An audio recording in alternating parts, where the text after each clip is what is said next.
Boa noite. Vamos começar hoje a nossa nona aula fazendo uma breve reflexão, né, sobre a capacidade que a sociedade industrial capitalista tem de se transformar, de se modificar, de se adaptar para continuar como sociedade industrial capitalista. Essa característica fundamental para compreender a sociedade industrial capitalista que se formou em toda a sua exuberância ali no século XIX, como nós estamos mostrando, né, no decorrer das aulas,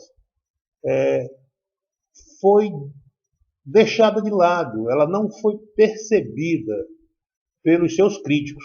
Quando eu falo os seus críticos, eu estou me reportando à teoria que eu já mencionei aqui, já expliquei, né, em linhas gerais, que é a teoria socialista barra comunista, né, de Marx e Engels. Provavelmente, no afã, né, no seu desejo original de transformar aquela sociedade com a qual eles não concordavam, portanto, aplicando puramente juízos valorativos, né, ou seja, juízos orientados pela ordem dos desejos, certo? Ou seja, das suas vontades, e não pelo que de fato eles presenciavam, tá certo? Isso fez com que eles não levassem em consideração essa característica fundamental que é muito própria dessa sociedade, que pode ser resumida na seguinte frase: é uma sociedade que ela muda, né? Ela se transforma para continuar existindo, né? Para continuar como ela é, né? Quer dizer, esse movimento de flexibilidade, de atualização permanente dela mesma, certo? Para continuar existindo, não foi bem compreendido, né, pelos seus críticos, pelos, pelos teóricos socialistas barra comunistas, fundamentados na teoria de Marx e Engels. Né? É interessante porque a própria teoria marxista engelsiana ela tem como uma das suas bases metodológicas fundamentais compreender as sociedades como um processo, né? Como um processo de transformação que tem uma determinada finalidade, que ele viu como a concretização no futuro, né, de uma sociedade igualitária. Né? Ou seja, é como se a história humana ela tivesse uma linha evolutiva teleguiada, né? Que ao longo do tempo levaria à evolução das sociedades a partir de um processo evolutivo das sociedades a uma sociedade igualitária, que para ele seria a sociedade socialista barra comunista, certo? Então, eles se caracterizam por sempre procurar enxergar, né, os processos de mudança das sociedades,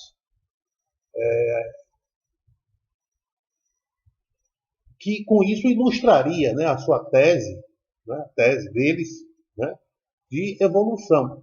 Mas é interessante que, ao procurar enxergar os processos de mudança das sociedades, eles não conseguiram compreender os processos de mudança da sociedade industrial capitalista. Ou seja, que as mudanças inerentes à sociedade industrial capitalista eram mudanças adaptativas, decorrentes do enfrentamento de problemas que iam surgindo, que foram surgindo ao longo do tempo, como aqueles que eu citei aqui para vocês, e que levavam às reformas das suas instituições, ou seja, as instituições características da sociedade industrial capitalista eram reformadas, né, de acordo com o enfrentamento dos problemas que iam surgindo, para permitir que aquela sociedade continuasse a existir, certo? Ou seja, a partir desse processo de adaptação. Eu comecei falando disso no final da aula passada, dizendo, eis aí o princípio fundamental, né, do conservadorismo, ou seja, as sociedades se modificam, as sociedades enfrentam mudanças para continuarem existindo como elas são. E a sociedade industrial capitalista, fundamentalmente, conseguiu incorporar dentro de si, de uma maneira extremamente, vamos dizer assim, eficiente, né, esse princípio, né, de modo que ela consegue se transformar, ela consegue se reformar, né, a partir da adaptação das suas instituições, né, ao que venha ocorrendo, né, de mudanças no mundo, né, premidas pelos problemas que eram enfrentados, que surgiam e que eram enfrentados. Foi assim, por exemplo, né, que ocorreu a mudança, né, do Estado liberal clássico, né, encarnado na monarquia parlamentar inglesa, certo? Progressivamente para a formação de um Estado ao longo, né, começa no finalzinho do século XIX, mas ele vai se concretizar ao longo do século XX, tá certo? Que vai ser, né, caracterizado como um estado de bem-estar social. Veja, não é que tenha ocorrido uma mudança na monarquia parlamentar. Não, a monarquia parlamentar da Inglaterra existe até hoje, tá certo? Mas as características daquele Estado, né, que era um Estado liberal clássico, um Estado pequeno, certo? Cujas responsabilidades eram apenas aquelas três, né, de garantia da segurança interna, garantia da segurança externa e a garantia da legalidade e legitimidade dos contratos através da estrutura judiciária, né, aos poucos foi se transformando, né, num Estado cada vez maior, né, com muitas outras responsabilidades. Responsabilidade no setor educacional, responsabilidade no setor de saúde, responsabilidades no setor de transportes urbanos, né, a mobilidade urbana, tá certo? Responsabilidade no setor previdenciário, tá certo? Responsabilidade no que se refere à legislação trabalhista, né, de garantia de direitos dos trabalhadores em geral, certo? Ou seja, o Estado liberal clássico, na medida em que ele foi adquirindo novas responsabilidades para enfrentar os problemas não previstos pela teoria, não é, liberal, não é, que levou, né, vamos dizer assim, a consolidação, ou seja, em termos teóricos, a consolidação e a explicação da sociedade industrial capitalista, ou seja, essa mudança, essa transformação dessa teoria original, certo? Que leva, né, que levou, né, agora, né, à existência de um novo Estado, certo? Com um perfil muito diferente, né, porque ele agora é um Estado grande, né? É um Estado com muitas outras responsabilidades, como essas que eu já citei para vocês, tá certo? E aí, né, ele vai se chamar Estado de Bem-Estar Social. Mais uma vez, isso não aconteceu da noite para o dia, isso foi um processo ao longo do tempo, né? No finalzinho do século XIX, a partir das primeiras décadas do século XX. Ele só vai mesmo, inclusive, ser chamado de Estado de Bem-Estar Social depois da Segunda Guerra Mundial. Olha só, nós estamos saindo do final do século XIX e indo agora para metade do século XIX. Mas, nesse período, né, de tempo, né, do final do século XIX até 1945, quando termina a Segunda Guerra Mundial, né, houve três grandes eventos que contribuíram para pressionar e acelerar, tá, as transformações do Estado liberal clássico em Estado de bem-estar social, principalmente na Europa, né? Europa, onde se deu o berço, né, do surgimento da sociedade industrial capitalista, né? Então, esses três grandes eventos foram a Primeira Guerra Mundial, né, a Segunda Guerra Mundial, né, e a Revolução Russa de 1917, que gerou a União Soviética, certo? Quer dizer, esses três grandes eventos abalaram a estrutura do mundo conhecido. Tanto é que eles vão ser, as guerras vão ser chamadas guerras mundiais, porque praticamente envolveram, né, toda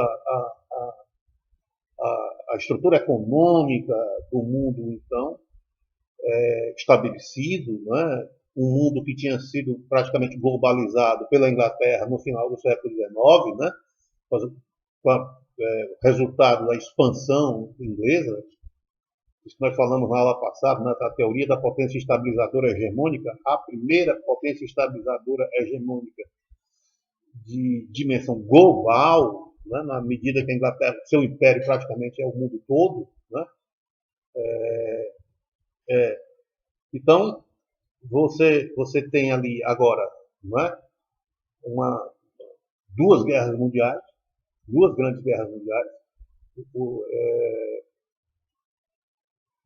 atingindo, né, o mercado global, né, o mercado global constituído no final do século XIX, né, com o ápice da Inglaterra como potência hegemônica, e uma revolução de natureza política que foi a primeira experiência política e econômica, que foi a primeira experiência humana de uma sociedade, certo? A partir da teoria socialista comunista de Marx e Engels. Quer dizer, você tinha ali, né, em 1917, a Revolução Russa de 1917, que posteriormente cria a União Soviética, a União das Repúblicas Socialistas Soviéticas, a primeira experiência humana, a primeira experiência societária, né, fundamentada a partir de uma teoria política e econômica, né, que tinha como objetivo a construção de uma sociedade igualitária. De uma sociedade igualitária. E isso teve, evidentemente, um impacto no mundo todo, dadas as dimensões, né, dadas as dimensões que essa revolução política, né, e econômica teve, né, porque ela confrontava aquela sociedade industrial capitalista que tinha se espalhado globalmente, né, no século XIX, com a expansão inglesa, com a expansão do Império inglês, o Império Industrial inglês. Certo? Então você tinha o mundo agora constituído como um mercado global, né, com a Inglaterra como potência hegemônica, e tinha, a partir de 1917, né, na Rússia, depois da União Soviética, uma experiência de sociedade que contradizia frontalmente, né, a sociedade industrial capitalista. Certo?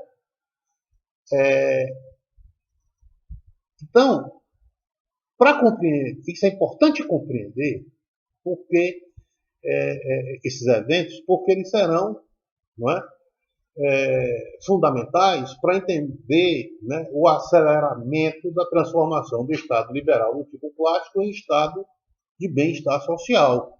Certo? Ou seja, da saída de um Estado liberal clássico pequeno, né, com estrutura pequena, pode-se dizer assim. Para mim, pequena é porque apenas responsável por aquelas três funções, né, segurança interna, externa e garantia da legalidade e legitimidade dos contratos a partir da estrutura judiciária, para um Estado grande, né, com muitas outras responsabilidades, principalmente responsabilidade de natureza social.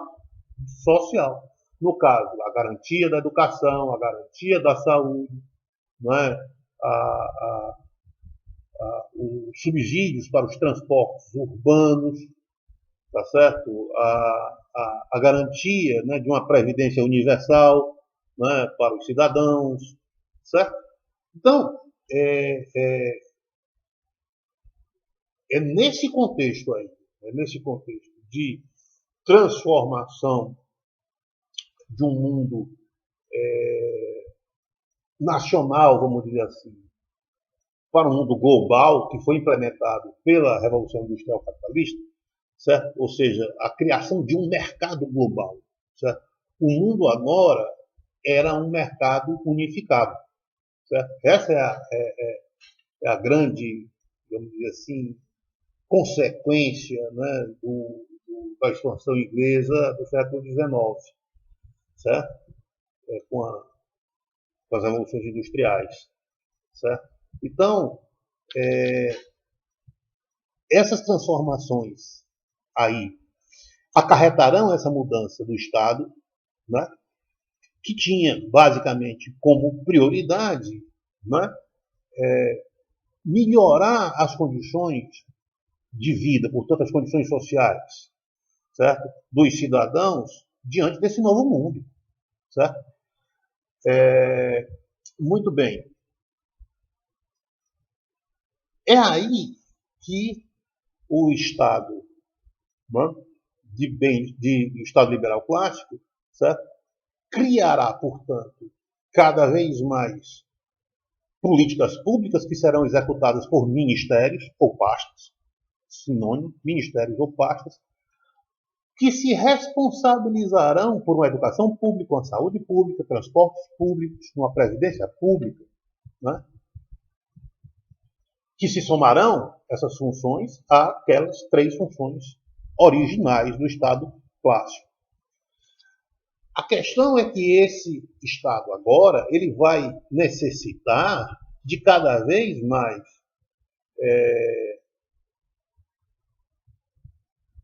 combustível para financiar a sua estrutura. Como nós já falamos, qual é o financiamento do Estado? São os impostos. Né? O financiamento que garantia a dinâmica, né, do Estado liberal clássico eram os impostos. O financiamento que garantirá a dinâmica de funcionamento do Estado de bem-estar social também serão os impostos. Agora, fica evidente que, em razão da mudança do tamanho do Estado liberal clássico para o Estado de bem-estar social, esse Estado de bem-estar social requererá cada vez mais quantidades vultosas de impostos extraídos das pessoas físicas, que são os cidadãos, e das pessoas jurídicas, que são as empresas, tá certo? Para poder executar, não é? De maneira eficiente e eficaz as políticas públicas de acordo com as responsabilidades de cada ministério ou pasta. Né? Portanto, haverá uma pressão constante, certo? No sistema tributário dessas sociedades, com esses estados de bem-estar social, para que o sistema continue extraindo cada vez mais impostos para poder financiar e devolver, né, para os cidadãos, né, agora aquilo que nós vamos chamar de direitos sociais. Certo? Os direitos sociais. A educação, a saúde pública, os transportes urbanos subsidiados, a previdência pública, etc. Não é? Então, veja aí as mudanças. Agora, por que eu falei anteriormente que esse processo se acelerou? Se acelerou, né? Ou seja, esse processo de transformação começa, mais uma vez, começou na Inglaterra, certo? E foi se espalhando pelos estados europeus, né? Que aos poucos foram se tornando estados industriais. A Alemanha, já agora unificada no final do século XIX, depois de Bismarck, né? Unificada por Otto von Bismarck, o grande marechal prussiano, né? Que conseguiu unir os estados germânicos, né? Criando então a Alemanha, tá certo? A Alemanha, a França, a Bélgica, a Holanda, certo? E os Estados Unidos na América, né? Então, todos esses estados aí que fizeram a Revolução Industrial também foram, né, progressivamente incrementando políticas, né, de natureza social, cujo objetivo era garantir os direitos sociais dos trabalhadores, consequentemente melhorando as condições socioeconômicas desses trabalhadores. E aí é isso que eu comecei a refletir com vocês no início dessa aula, quando eu disse, olha, os críticos da sociedade capitalista, ou seja, a teoria socialista comunista de natureza marxista engelsiana, subestimou a capacidade de adaptação, ou seja, a flexibilidade, a resiliência daquela sociedade industrial capitalista do século XIX para poder encontrar respostas e superar as dificuldades que foram encontradas ao longo do tempo. Ou seja, os problemas inerentes à questão social, lembra como nós falamos várias vezes, né, nas aulas iniciais da questão social, né, que era a pobreza, certo? Econômica, né?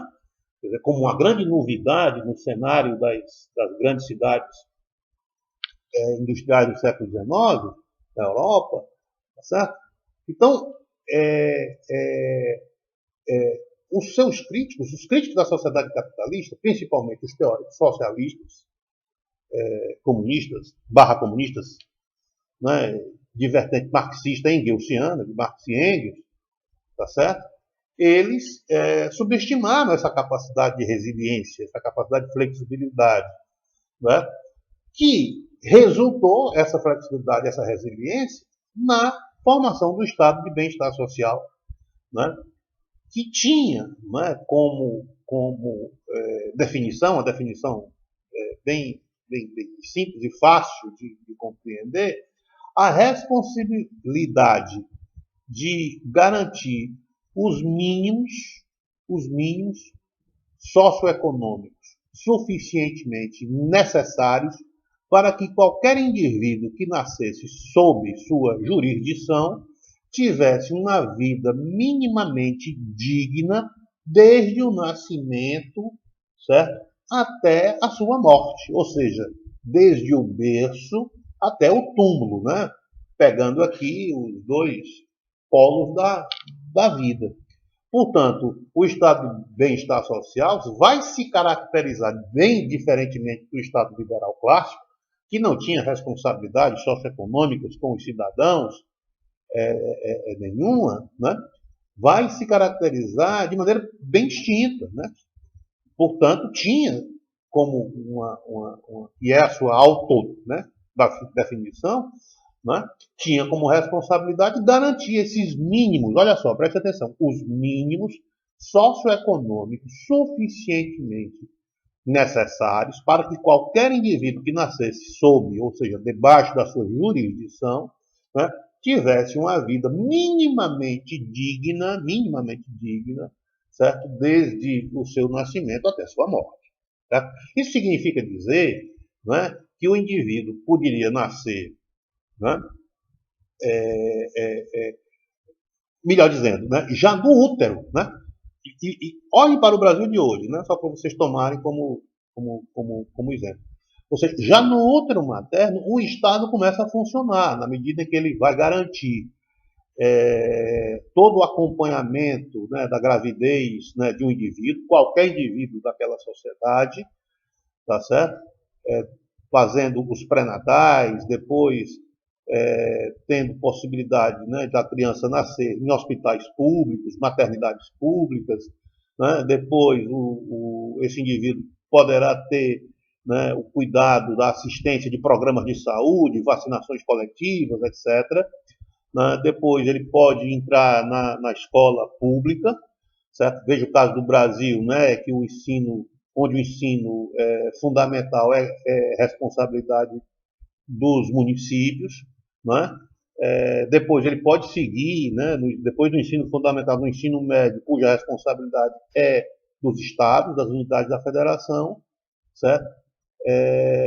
E finalmente ele pode cursar a universidade, as pós-graduações, né, em universidades públicas, que são de responsabilidade dos governos federais, apesar de que existe, né, também, né, aí uma corresponsabilidade, porque além das universidades, no caso do Brasil, além das universidades federais, também, né, alguns estados, né, têm universidades estaduais, ou seja, o curso superior, as graduações e as pós-graduações são de responsabilidade tanto, né, do governo federal, da União, como de governos estaduais. Né? O ensino médio ficando com prioritariamente sob a responsabilidade dos estados e o ensino fundamental sob a responsabilidade dos municípios, né? E aí, veja, o indivíduo pode, desde o nascimento, né? Olha só, desde o seu nascimento, com acompanhamento pré-natal, né? Com a possibilidade de ele nascer em hospitais públicos, né? De ele ter um acompanhamento na infância de programas de saúde, né? Aqui no Brasil você vê, né, os programas de assistência à família, tá certo? Através de unidades de pronto atendimento, tá certo? Pronto-socorros, etc. Enfim, hospitais públicos, tá? E no sistema educacional, ele ingressar, né, desde a infância até a vida adulta, né, num programa em estágios, né, fundamental, médio e superior, que permita que o indivíduo, a partir dali, possa ingressar no mercado de trabalho e dar um destino à sua existência, né? Até sua morte, como também o Estado vai garantir a previdência pública, olha só, né, um sistema de previdência pública, né, é, que permitirá, quando você sair do circuito, né, do mercado de trabalho, você goze de sua aposentadoria até o final da sua existência. Ou seja, você tem, com o estado de bem-estar social, um grande guarda-chuva de proteção social, socioeconômica, desde o nascimento até o final da sua vida. Tudo garantido, não é? Pelas políticas públicas executadas pelos estados de bem-estar social. Agora, veja bem, isso não é barato. Isso é caro, isso custa caro. É um financiamento muito alto, né? Que vai ser bancado, né? Vai ser pago pelos cidadãos, certo? Como pessoas jurídicas ou pelas empresas como pessoas jurídicas, tá certo? Os cidadãos como pessoas físicas ou as empresas como pessoas jurídicas, certo? Então, essa aí é a fonte de financiamento dos estados de bem-estar social, certo? Que farão políticas públicas, isso é a grande marca dos estados de bem-estar social, farão políticas públicas universais, certo? O que são políticas públicas universais? Políticas públicas universais, né, são essas que eu já listei aqui para vocês, né, desde do acompanhamento pré-natal, né, aos hospitais públicos, maternidades públicas, escolas públicas, etc., previdência pública, né? Os transportes públicos subsidiados, porque os transportes públicos nos centros urbanos eles são subsidiados, né, com a participação do município. O município cobre parte das tarifas dos ônibus, dos metrôs, etc., porque seria impossível se a passagem do ônibus, do metrô, o seu custo fosse, né, exatamente refletir os custos dos serviços para a prestação daquele serviço, certo? Os custos necessários mobilizados pela empresa, certo? De ônibus ou de trem para prestar aquele serviço, o preço da passagem, o preço da tarifa do metrô e do ônibus seria caríssimo, né? Tornando proibitivos o acesso, né, dos trens e dos ônibus, etc., ou das vans, tá certo? Para os cidadãos que se movimentam nas cidades. Então, o município é que atua como uma política pública de transportes urbanos a partir do regime de concessões de linhas, tá certo? E na tarifa, na formação da tarifa, para subsidiando o preço, ou seja, de modo que o preço da tarifa saia barato, relativamente barato para os cidadãos, tá certo? Então, isso, portanto, também é uma política pública, né, que favorece, né, a movimentação dos trabalhadores, né,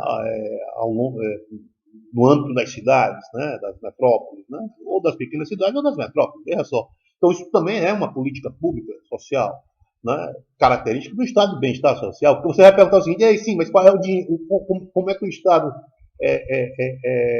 se torna corresponsável, né, na formação do preço das tarifas, das passagens? Exatamente com o dinheiro público, pago nos impostos. Como é que o Estado age para garantir educação, saúde para todos os cidadãos, né? exatamente a partir dos recursos oriundos dos impostos. Tá? Então, por isso que é uma política pública universal. Por quê? Porque atinge a todos os cidadãos. Qualquer cidadão, seja ele pobre, seja ele rico, não é? Numa sociedade como essa, ele tem direito à saúde pública, à educação pública, aos transportes públicos, à previdência pública, tá certo? Por quê? Porque ele é um cidadão daquela sociedade, independente de ele ser rico ou ser pobre, né? O Estado faz uma política universal atingindo a todos os cidadãos. Isso, posteriormente, vai se constituir num grande problema, mas para agora compreendam isso, é importante compreender isso, né? Essa ação de Estado de bem-estar social. Né? Então veja a transformação que ocorreu num curto espaço de tempo, do final do século XIX, Estado liberal clássico, enfrentando aqueles problemas que eu falei para vocês. A pobreza econômica, né? A questão social. Essa foi o principal problema. Né? A questão social, ou seja, a pobreza, a formação da pobreza econômica nas cidades europeias, com o advento da sociedade industrial capitalista e sua dinâmica de crescimento e desenvolvimento rápido. Né? Lembre-se, crescimento, isso é importante, esses dois conceitos, o que é crescimento e desenvolvimento? É importante compreender esses dois conceitos que eu uso bastante. Crescimento é o crescimento bruto da riqueza, aquilo que vocês conhecem como PIB, Produto Interno Bruto. Então, quando estou falando de crescimento econômico, ou seja, um país cresceu economicamente, eu estou falando do crescimento Produto Interno Bruto, o PIB, ou seja, o resultado da riqueza gerada em termos de bens e serviços, tá certo? Por aquela economia, o produto interno bruto. Agora, desenvolvimento é diferente de crescimento.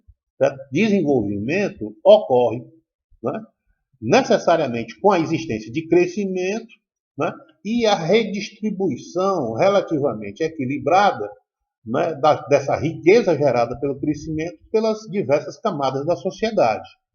Então, crescimento tem a ver com crescimento da riqueza bruta, né?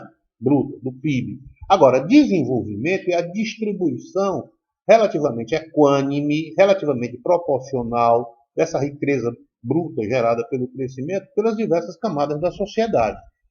É a partir dessa relação entre crescimento e desenvolvimento que você vai medir, aferir, né, o desenvolvimento de uma sociedade ou não, o sucesso da sociedade ou não. Tá certo? Muito bem. Então, evidentemente, né, para que o estado de bem-estar social tivesse sucesso, olha a relação.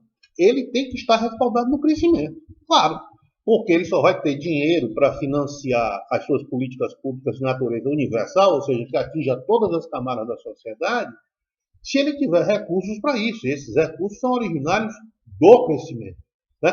Olha, percebam como você. Lembra quando eu venho falando na última aula, na penúltima aula, certo? Da integração entre estrutura econômica e estrutura política. Olha só que os dois aqui, agindo.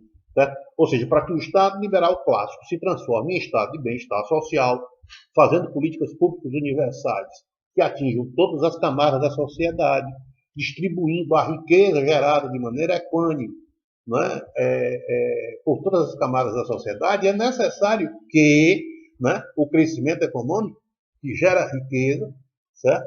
E gera impostos, esteja acontecendo, porque se não houver crescimento, os impostos caem. Se os impostos caem, como é que você vai garantir para todas as camadas da sociedade, certo, esses benefícios sociais inerentes às políticas públicas sociais universais? Você não vai conseguir. Tá claro? Então, é fundamental você compreender essa transformação, né, a partir dessa relação entre crescimento e desenvolvimento. E foi possível fazer, observe, foi possível fazer essas mudanças, diferentemente do que imaginava Marx e Engels. Lembra como eu falei eu acho que 3 aulas atrás, 3 aulas passadas, ou 4 aulas passadas, não é? Quando eu dizia, olha, o problema de Marx e Engels é que eles imaginavam que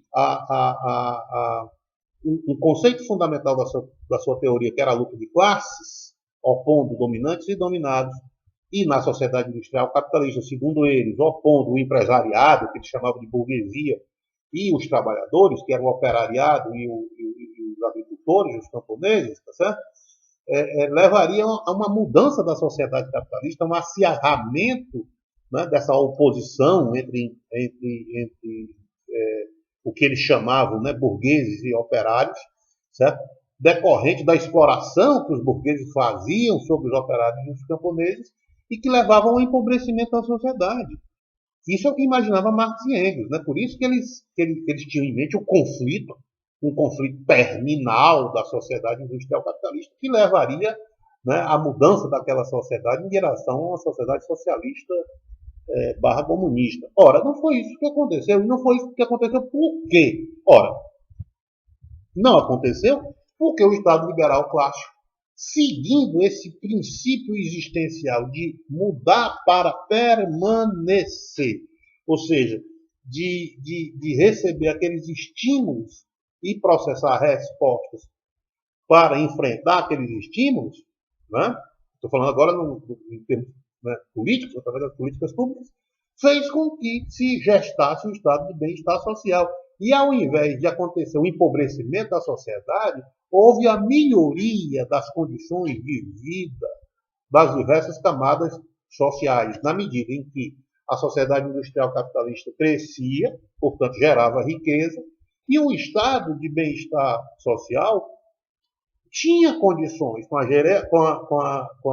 os recursos oriundos dos impostos, né, do crescimento econômico, poderia distribuir isso pelas diversas camadas da sociedade, melhorando as condições socioeconômicas, né, principalmente das camadas pobres, evidentemente, principalmente das camadas pobres, certo? Lhes dando acesso, né, à educação, à saúde, a transportes públicos, e aí vai crescendo. Olha só, aos transportes públicos. Né? Quando eu falo saúde, estou falando de saúde, saneamento básico, aos transportes públicos, né? Ao financiamento de casas populares, né? De casas populares, conjuntos habitacionais, etc., na medida que eles facilitavam, né, a partir de financiamentos públicos, né, a preços relativamente razoáveis, né, a aquisição de casas ou apartamentos, enfim, né, através de diversas políticas públicas. Não é o caso aqui de a gente estudar profundamente isso, não é a função, eu estou apenas mostrando isso aqui para vocês, né, de modo que o estado de bem-estar social tivesse sucesso. Tudo isso, né, acabou, né, há um teórico que era um ex-teórico marxista, certo? Grego, né, radicado na França, isso já no século XX, no decorrer do século XX, ele pronunciou uma frase engraçada, ele escreveu uma frase engraçada, tem isso nos livros dele, eu tenho os livros dele, né? Um livro clássico dele, o seu livro teórico, A Instituição Imaginária da Sociedade, um livro de um grego radicado na França chamado Cornélios Castoriadis. Cornélios Castoriadis. Ele diz o seguinte: olha, diferentemente do que imaginava Marx e Engels, tá certo? As lutas operárias, as reivindicações operárias, diante do empobrecimento da sociedade industrial capitalista, não levaram ao final da sociedade capitalista, pelo contrário, levaram à salvação da sociedade capitalista. Por quê? Na medida em que os trabalhadores reivindicavam melhores condições de trabalho, melhores condições de vida, tá certo? E o Estado liberal clássico fornecia respostas, né, para essas dificuldades, ou seja, respostas para a pobreza econômica das camadas populares, das camadas pobres, certo? Melhorava as condições de vida da sociedade. Então, era a prova de que, né, na verdade, a sociedade industrial capitalista tinha resiliência, tinha flexibilidade suficiente para absorver os problemas originários da pobreza econômica e processar respostas para ela através das suas instituições públicas do Estado, agora chamado Estado de Bem-Estar Social.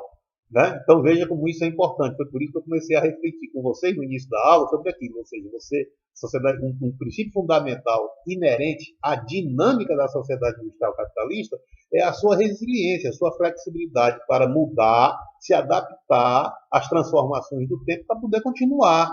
Certo? Ou seja, é um princípio conservacionista, é um princípio de conservação dela própria, na medida em que ela muda para permanecer. E isso os marxistas nunca conseguiram compreender bem. Né? Muito bem. Agora, por outro lado, né, esse processo de transformação do Estado liberal clássico no Estado de bem-estar social, né, foi acelerado pela primeira, como eu falei, pela Primeira e pela Segunda Guerra Mundial.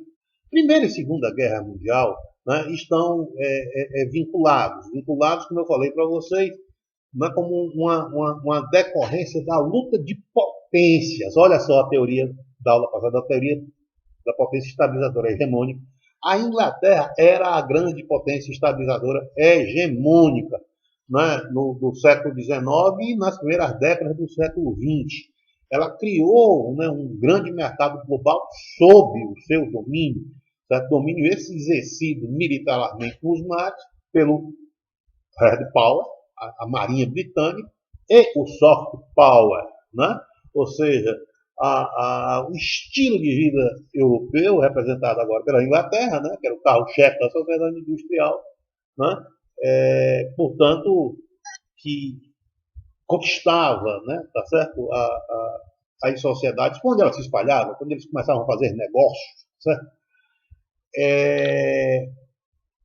Muito bem, só que existiam competidores. Quem eram esses outros competidores? Ora, na Europa, a Alemanha, recém unificada com Bismarck, ou seja, uma sociedade com uma grande tradição intelectual, uma cultura longeva, agora reunida num Estado unificado, né? Os Estados germânicos, os principais germânicos agora unificados como a Alemanha, né? O Império Alemão, né? E é evidentemente um forte concorrente, né, da Inglaterra, tanto que esses dois oponentes, né, se enfrentarão na Primeira e na Segunda Guerra Mundial com resultados desastrosos, né, para o mundo todo, né?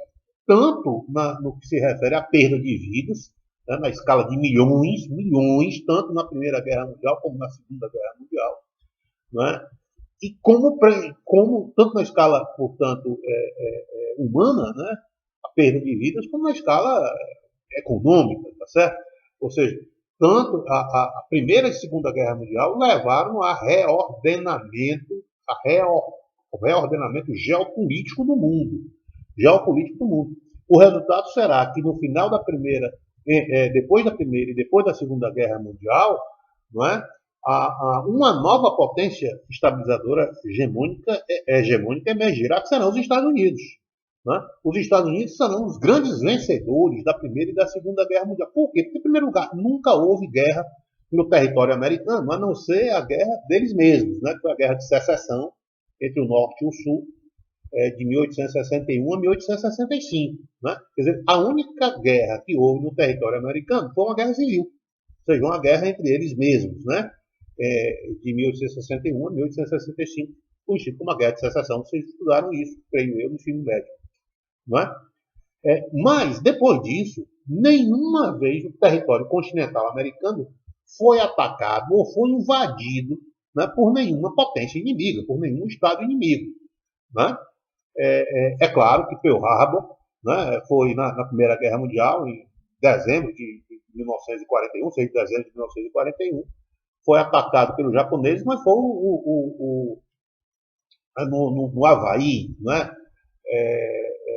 Nas Ilhas Havaianas, né? No arquipélago havaiano, não foi no território continental americano, tá certo? No continente americano, né? Que é um continente, né? De costa a costa, do Atlântico ao Pacífico, certo?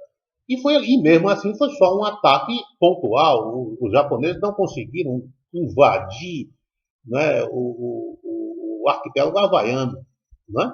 Então, isso significa dizer que depois da Primeira e da Segunda, na Primeira e na Segunda Guerra Mundial, os Estados Unidos nunca tiveram a estrutura econômica, sua estrutura industrial, as suas redes de abastecimento, as redes de escoamento da sua produção, o setor agropecuário nunca foi atingido pela guerra, né?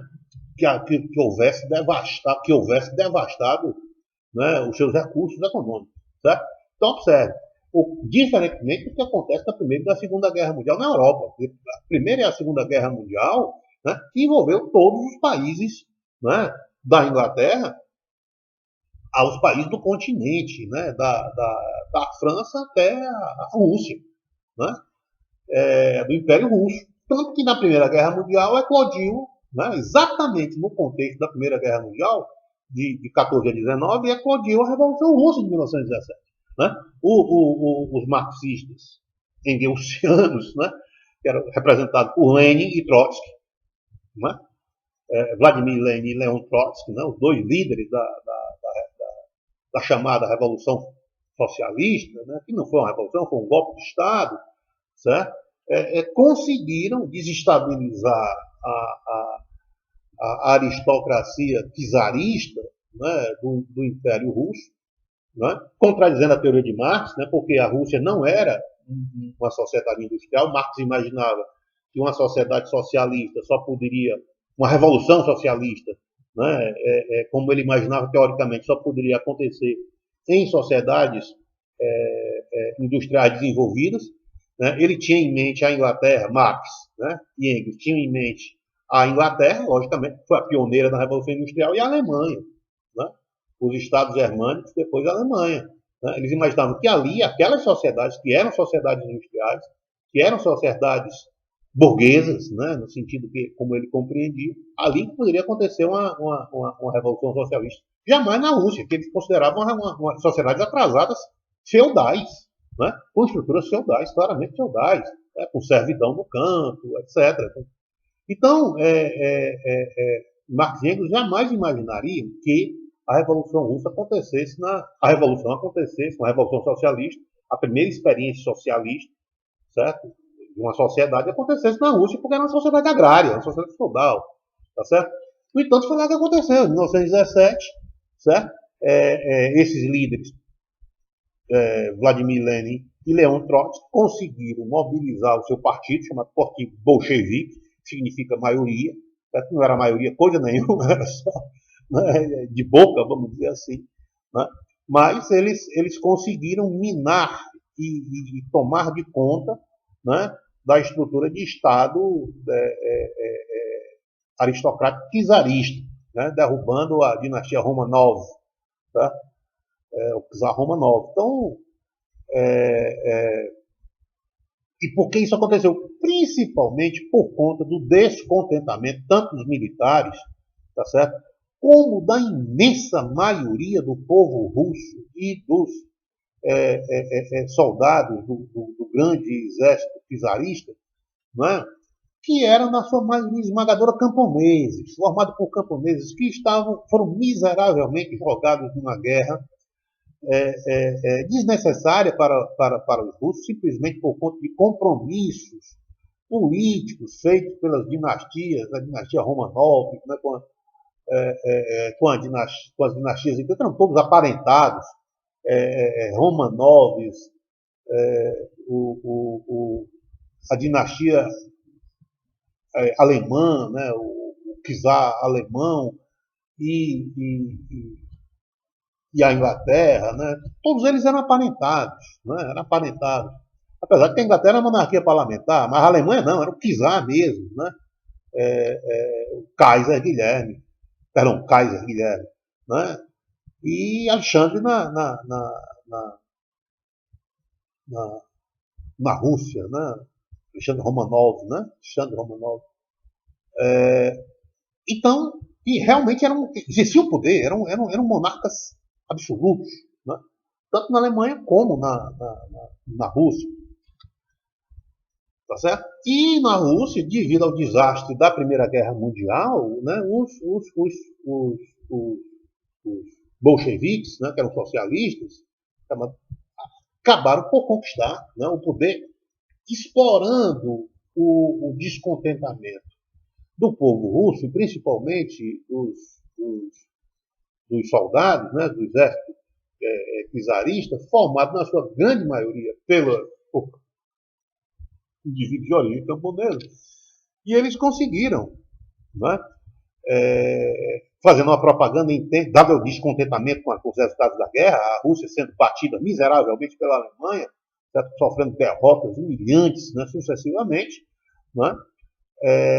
Lenin, certo? Lenin e Trotsky conseguem implementar, né, minar a estrutura do Estado aristocrático czarista e tomar o poder. Foi um golpe de Estado, né?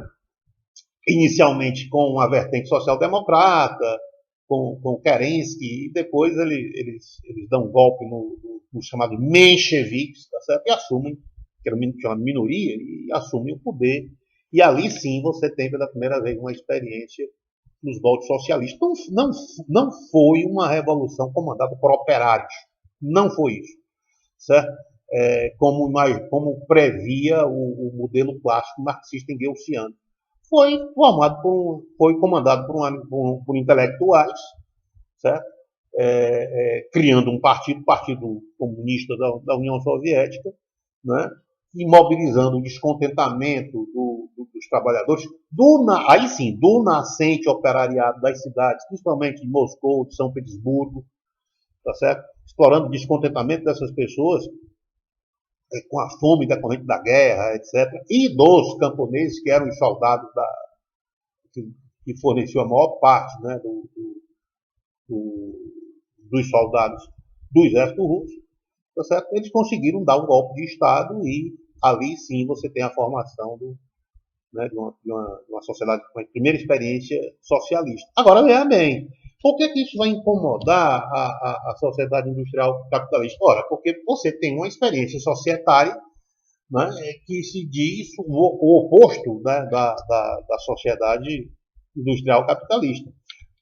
Eles implementam uma ditadura, chamada ditadura dos trabalhadores, né, comandados por um partido, organizados por um partido. Bom, na verdade, era organizado pelo partido bolchevique, né, que era o partido comunista, né, que se dizia o representante dos trabalhadores. Então, formaram uma ditadura, né, desapropriaram, né, as terras dos nobres russos, dos aristocratas russos, dos banqueiros russos,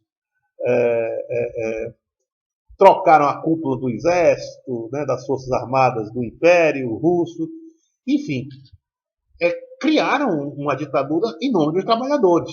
Ora, isso teve um poder de sedução, perceba, um poder de sedução enorme, enorme na Europa e no mundo. Veja, cara, a Revolução Russa acontece em 1917. 5 anos depois, em 1922, olha só, 5 anos depois. Lembre-se que nós estamos aí no início do século XX, nem de longe você tem as comunicações como nós temos hoje. Então, as comunicações demoraram muito para chegar de continente a continente, mas a gente chega no Brasil. Mas, observe, em 1917 acontece a Revolução Russa,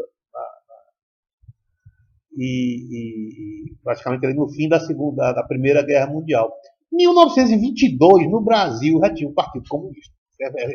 Se funda o Partido Comunista do Brasil. Certo?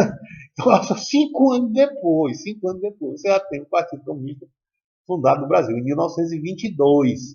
Então, você veja a capacidade de sedução. Quer dizer, você tinha agora, no mundo, uma experiência de uma sociedade que nunca foi tentado antes. Imagine agora, você tem uma sociedade, um país gigantesco como era a Rússia, um país rico como era a Rússia, comandado agora por um partido que se dizia partido representante de todos os trabalhadores, operários e camponeses, tá certo? E que deveria garantir a igualdade de todos. Né? Quer dizer, não existia mais proprietários explorando os trabalhadores, nem os operários, nem os camponeses. Né? Agora você tinha uma ditadura cuja cúpula era capaz de representar todos os trabalhadores. Isso tinha um poder de sedução política enorme, enorme. Né? E isso se espalhou. Evidentemente, né? Como foi que a sociedade industrial capitalista se defendeu? Né? Quer dizer, olha, tem aqui uma sociedade do outro lado que é igualitária, que não tem capitalistas, né? Que não tem burgueses, donos de indústria, donos de fábrica, nem burgueses donos de bancos, nem tem proprietário de terra que vive da renda, alugando suas terras para trabalhadores, para camponeses miseráveis, não. Né? Então, aqui nós temos agora uma sociedade justa, igualitária. Né? E aí a sociedade industrial capitalista, observe, né? É claro que acelerou esses processos de transformação do Estado liberal clássico, né, para um Estado de bem-estar social. Para quê? Com o objetivo de blindar, vamos dizer assim, blindar, diante dessa propaganda contrária sedutora, né, aquela sociedade de incursões, né, revolucionárias dos socialistas, de acordo com o manual, olha só, de acordo com o manual revolucionário dos comunistas criado por Marx, lá em 1848, no Manifesto Comunista, né? Como eu já falei aqui para vocês. Observe, tanto é que houve várias tentativas de movimentos revolucionários, né? Na Alemanha, logo depois da Segunda Guerra Mundial, perdão, logo depois da Primeira Guerra Mundial, tentativas de implementação de uma luta revolucionária. Na Itália, né, tentativas de implementação de uma luta revolucionária. Né? Os partidos socialistas, ou partidos trabalhistas, ou partidos comunistas se fortaleceram na Europa, na Inglaterra, na França, na Alemanha, na Bélgica, na Holanda, né? E todos esses países, nos Estados Unidos, no Brasil, né? Depois o Brasil é um caso à parte, nós vamos voltar para o Brasil posteriormente. Né? Então, você está diante agora dessa realidade. Você tinha uma guerra esmagadora que, além da perda em vidas, né, desorganizou todo o cenário econômico, né, europeu. A Revolução Russa, certo? De 1917. E de 1917 até 1939, quando eclode a Segunda Guerra Mundial, é um cenário propício para estabelecer a Segunda Guerra Mundial, porque você vai ter permanentemente, no plano político, nas cidades, né, o enfrentamento, né, tanto na Inglaterra, como na França, como na Itália, como na Alemanha. Olha o caso da Alemanha. Tá? Quem os comunistas enfrentarão? Os nazistas. Né? Os nazistas. Na Itália, a quem os comunistas enfrentarão? Os fascistas. Certo? Quer dizer, na França, certo? O Partido Comunista vai adquirir uma força muito grande. Na Inglaterra, o Partido Trabalhista vai ter também uma influência muito grande. Não é? Então, eu digo influência nesse sentido, né? Em fazer reivindicações, em lutar, em fazer greves, etc. Só que o objetivo de todos eles, na Inglaterra, na França, na Itália, na Alemanha, na Bélgica, era implementar, principalmente agora, tendo concretamente uma experiência societária lá na Europa do leste, né? Do leste da Europa, ali, a parte, vamos dizer assim, europeia da Rússia, né? Até Moscou, né? Você tinha uma experiência concreta de uma sociedade socialista, pelo menos é como se apresentava na época, tá certo? Então é lógico que o estado de bem-estar social vai crescer. Isso vai ser também, vai ser, como eu venho dizendo, foi acirrado pelo desastre da Primeira e da Segunda Guerra Mundial, certo? Porque vai se somar isso uma característica muito importante, né? Que geralmente os historiadores, os economistas, os analistas políticos não levam muito em consideração. Eu faço isso aqui porque, enfim, eu trabalho a ciência. Mas se você somar a perda dos milhões de vidas da Primeira Guerra Mundial entre soldados e civis, e a perda maior ainda de milhões de vidas entre soldados e civis na Segunda Guerra Mundial, você teve um conjunto enorme de gerações perdidas, jovens adultos que não tiveram a oportunidade de viver suas vidas. O que significa isso?